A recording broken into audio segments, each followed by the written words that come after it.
Hey, this is Alfonso Rachel with 20 Pound Sledge and PJTV Zone Nation, and you're listening to VLR.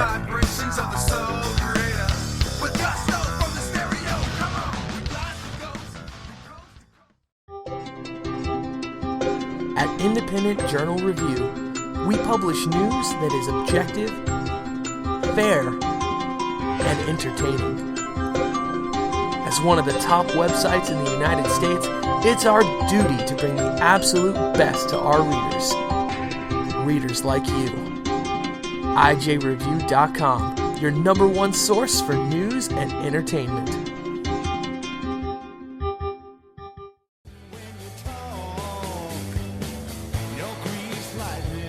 A progressive woman once told me that if she was my wife, she'd poison my coffee. I told her if I was her husband, I'd drink it. This is Alan Bordius, host of Their Finest Hour, Monday nights here on Vigilant Liberty Radio.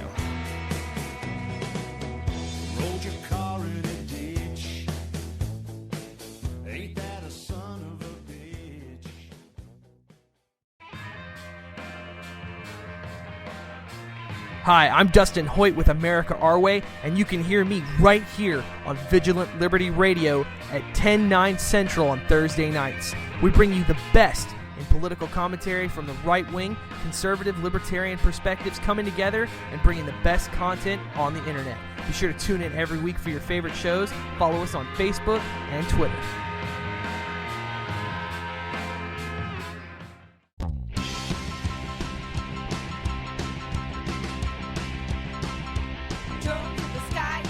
Hi, this is Missy Bordius. Join me as I share my womanly bits on the Conservative Feminist Show, 11 p.m. on Fridays, here on Vigilant Liberty Radio.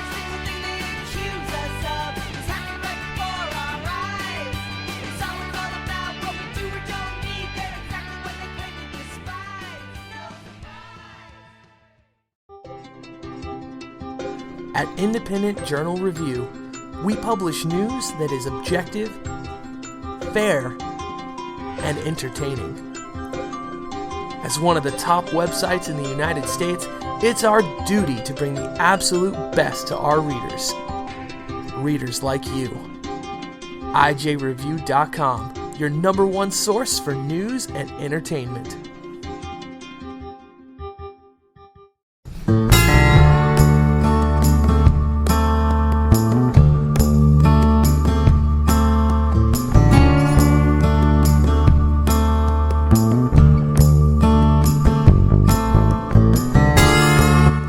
Welcome back to The Right Mics, second half hour.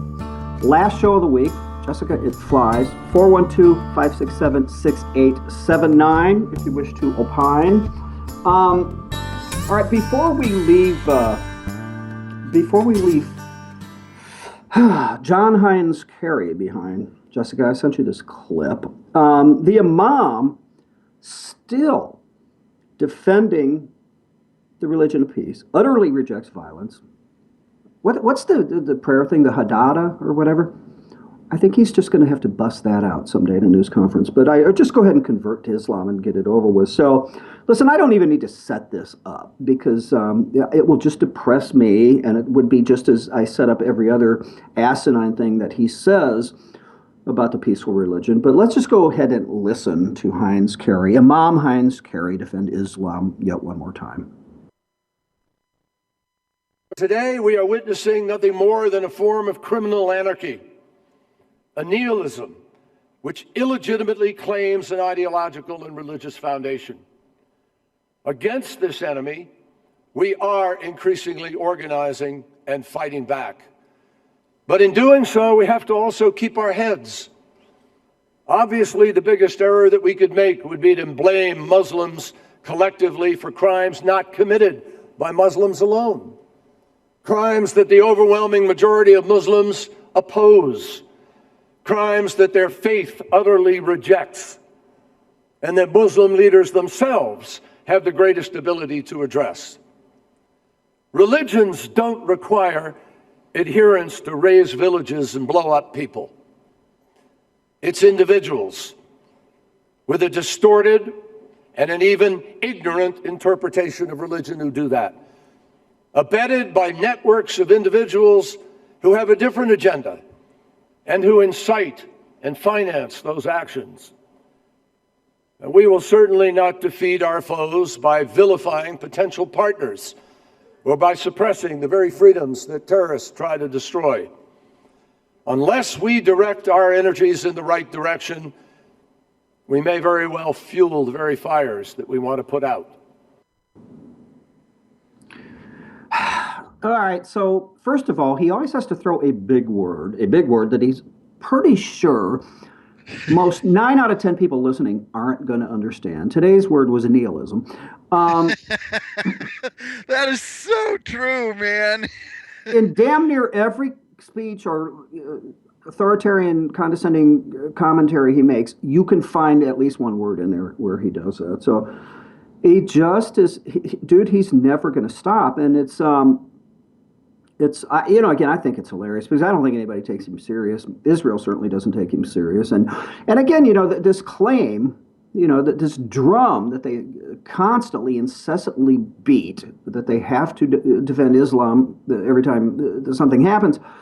While it would be a mistake to blame all Muslims, who does? Who blames all Muslims? Who blames all Muslims? That's not the argument. The argument is that, of course, these people are radical Muslims. Right. Well, that's one of the comments. The one that I did that's pending had John Boehner's little press conference announcement about Netanyahu coming, and Boehner says in the statement, fighting radical Islam. I mean, Boehner says it in his statement. Exactly. And that, I mean, and as much as, I got to think that before Kerry goes out and he has a speech written for him, all that, the one thing that they're certainly incredibly careful to make sure that he doesn't ever do is potentially link anything to do with Islam. See, and if we go back just for a second and dissect and analyze, if you will, the last part of this, obviously the biggest error we could make would be to blame Muslims collectively for crimes, blah, blah, blah, blah, blah, crimes that a majority of, overwhelming majority of Muslims oppose. Their faith utterly ejects. But here is my favorite part. Religions don't require adherents to raise villages or blow up people. But again, let's get back to that crime word. A faith that does believe in, because it's in the Quran, the crime of hanging or stoning or beheading homosexuals, adulteresses, sawing off hands of someone who steals.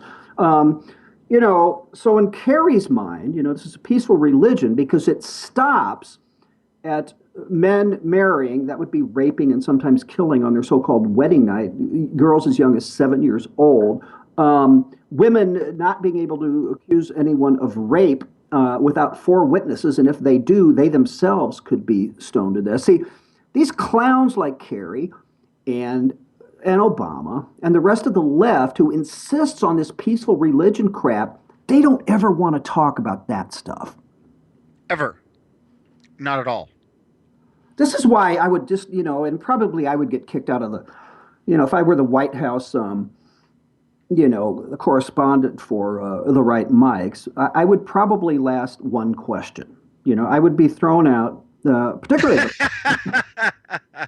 Of course, it would have to actually be of Obama, but how can they defend, if those examples were put to them? Well, we certainly don't, blah, blah, blah, these, it's still a religion of peace. And, it just, dude, it just wears me out. It does. It does wear me out. I mean, if we spent as much time, and by we, I mean the administration, coming up with ways to defeat these folks as we do ways to not step on their hypersensitive toes, we'd be far better off. And you know what? And screw them. I mean, because you have moderate Muslims in this country. Zuhdi Jasser, a couple of different women who appear on Fox News who step all over their toes. And they're Muslims doing this. If Islam would police itself, and who were we talking to earlier in the week? And you and I've used the analogy before. Peter Finch and Network raising the window. I'm mad as hell. I'm not going to take it anymore. If Islam would do that itself, if it would take care of its own, if you will, it would cease to exist. And without that ever happening, it won't. It will only get worse.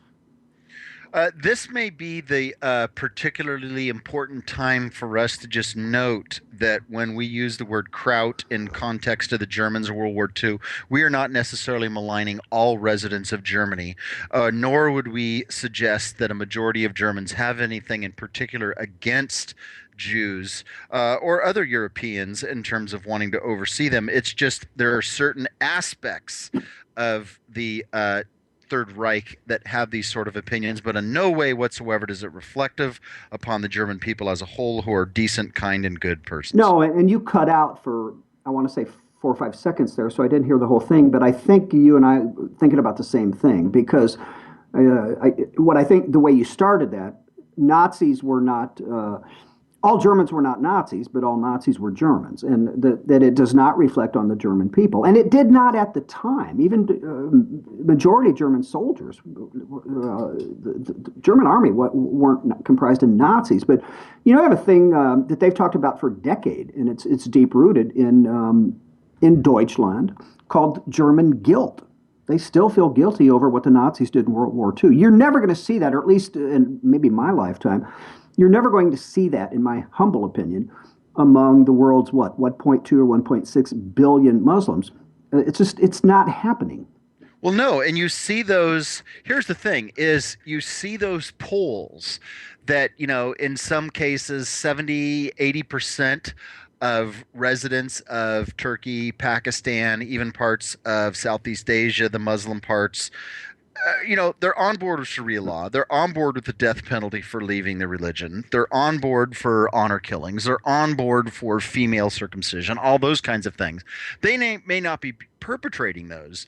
But, the Arab street was cheering when bad things historically have happened to America, period. Always. Palestinians, Obama's pals in the Gaza Strip.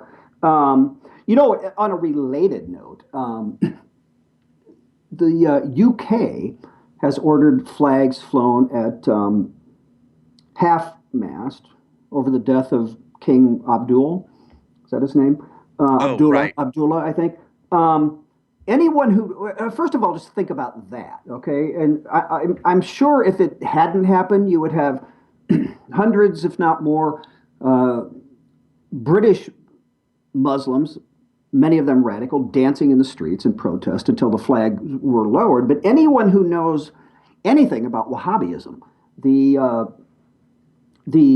particular sect, if you will, of Islam, practice the Muslims in Saudi Arabia, Sunnis, but Wahhabism in madrasas, schools. And there are madrasas in the U.S. here. There's a story, 4 or 5 years ago, where a textbook was found in a madrasa somewhere, maybe in Minnesota or somewhere, referring to, as most of Islam does, referring to Jews as descendants of apes and pigs.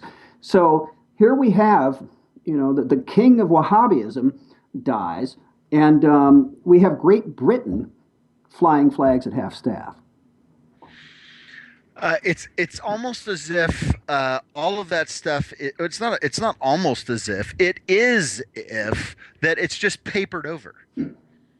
I mean, it's completely and totally ignored. And I suppose the dirty little secret nobody wants to talk about, right? Right. And the fact that they were, the Saudis were financing behind some of the 9/11 stuff. I mean, let's put it this way. If it wasn't for the stuff that's being pulled out of the ground there, would we be using language to describe the Saudis any differently than we did about the Syrians or the Libyans or anybody else? The relationship with Saudi Arabia is interesting. I mean, seriously,